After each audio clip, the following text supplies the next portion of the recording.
sad kako već dugo živim u centru grada, bicikl mi je najdraže, najpraktičnije i najzdravije prevozno sredstvo.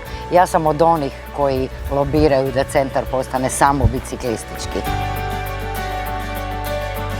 Ne jurim po gradu, više jurim kad sam vani negdje van grada na biciklu, ali volim i stati, i gledati izloge, i gledati zgrade i zato je bicikl praktičan, možeš stati gdje hoćeš, ne moraš platiti parking, samo ga zaključaš i laufaš dalje, kak bi rekli.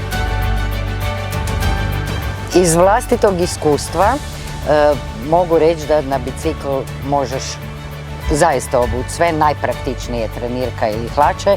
Međutim, ja bicikl koristim i kad idem na neke evente, tu po gradu, po centru, pa sam tako nedavno bila i na premijeri u Hrvatskom narodnom kazalištu gdje sam bicikl vozila u štiklama. I evo, javno priznajem, lakše je voziti bicikl u štiklama nego hodati u štiklama.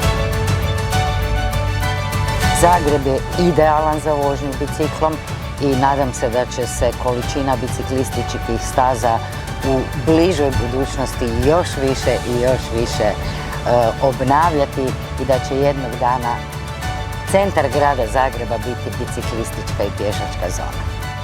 Na 2 kotača je u svakom slučaju ljepše nego na 4.